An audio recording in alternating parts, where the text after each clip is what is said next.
Hi, my name is Paige, and I'm finally here for you. It has taken a long time because I thought, you got to wait until your hair is perfect. Today it's not. You've got to wait until, you have a makeup artist. I do not. You've got to wait until you've got like the perfect wardrobe. Not yet. And you've got to wait until you've got just the right thing to say. We'll see about that. Who knows? But I know that the information that I have has been a long time coming. I apologize to you for not bringing it to you sooner because it is so powerful. This content is so rich. I don't need to speak for it. It'll speak for itself. But I just want you to know that I wrote a book. It's called Healing the Wounds of American Slavery. It took me 20 years to write the book. Not the literal writing, but the living it out so that I could bring it to you as a blueprint. And that's exactly what it is, a blueprint to healing from the wounds of American slavery, those wounds that our ancestors suffered during that impossible institution, just horrific, abusive, just demoralizing, debasing, just horrific. But I also want you to know that by the end of this book, I believe that you will have hope for your healing, for our healing as a community, healing of our Black male-female relationships, healing of our communities and African Americans, or I call us Black Americans at large. So I'm going to start with a story. And the reason I start with this story is because it's very personal and intimate to me. And it literally establishes why this book was written in the first place. The story that I'm about to share with you is about my paternal grandfather, who we called grandfather. I know it's creative, right? Grandfather, but that's what we called him. And grandfather was an excellent, incredible storyteller who could just transport you back in time, and you would be living in that moment with grandfather. But there's another reason why I share the story of grandfather, which you'll find out by the end of my share. So let me go ahead and start and share with you. Again, this is not going to be perfect. And I think I say that for myself more than anyone else, because for some reason, for so long, I thought that, it needed to be, but it's not. None of our stories are perfect, right? We're human. Oh, let me give you a little bit of backstory before I begin. The setting of this story is Pixley, California, where my paternal grandparents lived for a long time and where we would go visit in the summers. Now, granted, my mother and my father's mother, like my mother and her mother-in-law, did not have the best relationship. As a matter of fact, I always say there was no love lost between them. But my mother still allowed us to go every summer and visit with our grandparents. It was piping hot, like always 100 degrees and over, dry heat. And they lived on a small farm. And so that's where this story takes place. So come with me. While Nana packed our bellies with full-blown meals at breakfast, lunch, and dinner, grandfather smoked his pipe and told us stories. Like many Black grandfathers of his time, grandfather grew up in the deep, impoverished South. Now, he was tall, dark, and bald. I loved to see him smile because he had beautiful white teeth and a dimple in his cheek. He usually had on some sort of work shirt and overalls. We children would sit at grandfather's feet under his shade tree to hear him tell of his true life adventures. And he was an excellent storyteller. We were enraptured as he teleported us back in time with the images he painted with his voice for our edification, education, and entertainment. And so it was one hot summer morning after breakfast when we gathered under the shade of grandfather's tree. He lit his pipe, took a drag, and puffed small billows of smoke as he said, "I used to be a hobo."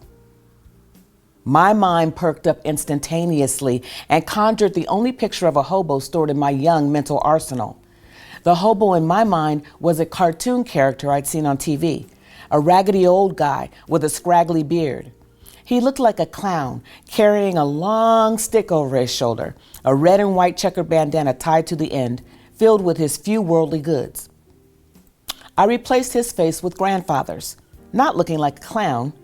but just like grandfather, tall, dark, balding, and strong, with a pipe between his teeth. My agile little mind quickly created a backstory that hobos love adventure. They went everywhere life would lead them, sort of like gypsies. I scooted across the grass on my bottom so I could be very close to grandfather. I wasn't about to miss a single word. I was so excited to hear about his hobo days that I was completely confused by the expression on my dad's face. Dad wasn't excited at all. He just looked very uncomfortable, uneasy, much different from the dad who never let the world see him sweat. What was wrong? I decided not to worry about it for now. I turned my little face and full attention and placed them squarely on grandfather. Go on ahead, grandfather. Tell your tale. Your grandbaby is listening. And so grandfather began. I was with two friends of mine, and he said their names. We hops a train going north. My grandfather hobo character and his two buddies are running fast, helping each other up on the train with smoke billowing from its engine. Well, we went on for a while, and for long we jumps off and walks alongside the train. The train goes on, and we still walking. After a while, come some white fellas seen us and ask, "Where ya boys think you're going?" Dad flinched, like he was anticipating a dangerous object coming toward him that he could not dodge. But grandfather pressed on. "We just walking, heading north, sir." "Nah, you ain't, boy. You're coming with us." I can't recall the exact chain of events that led to what happened next, but what I do remember is that grandfather was beaten up badly, stuffed, and locked into a tiny tin shed in the blazing summer heat for 3 or 4 days with no food, no water, and nowhere to relieve himself except on himself. He almost died. My whole body felt sad. I felt deeply, deeply sorry for grandfather, right down to my bones. I was livid at those white men, even more deeply. What right did they have to do that to my grandfather? What had grandfather done to them? Grandfather was a black man in the South, feeling just a little too free and adventurous for them, I guessed. I looked at my dad's face for any hint of what to say or do.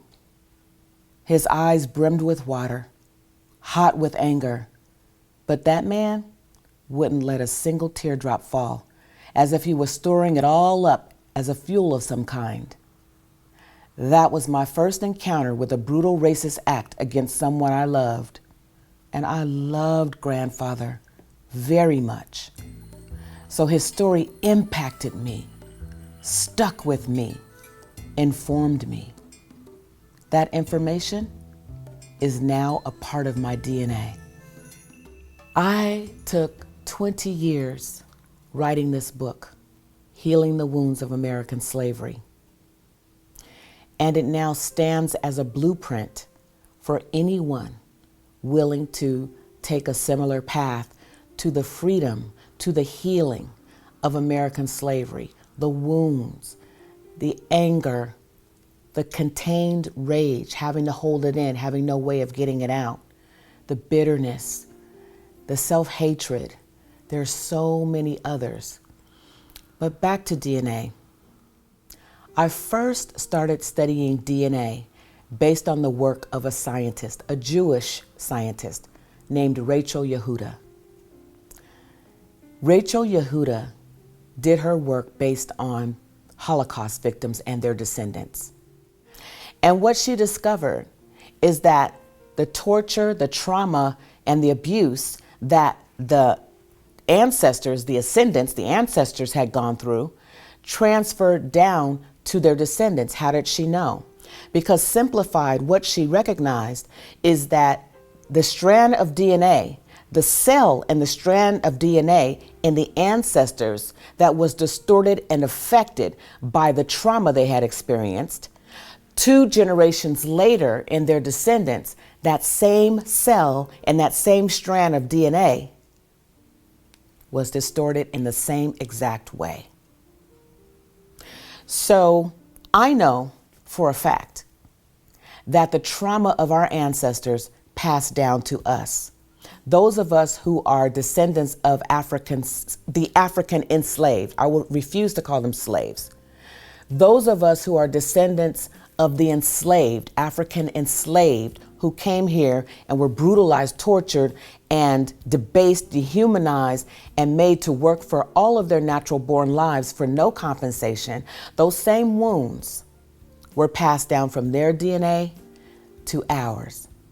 That's why when we experience certain traumas, like we see police brutality, we see a police murder, we see something happening in injustice, some form of injustice occurs with one of us, it doesn't just sit on the top of our mind.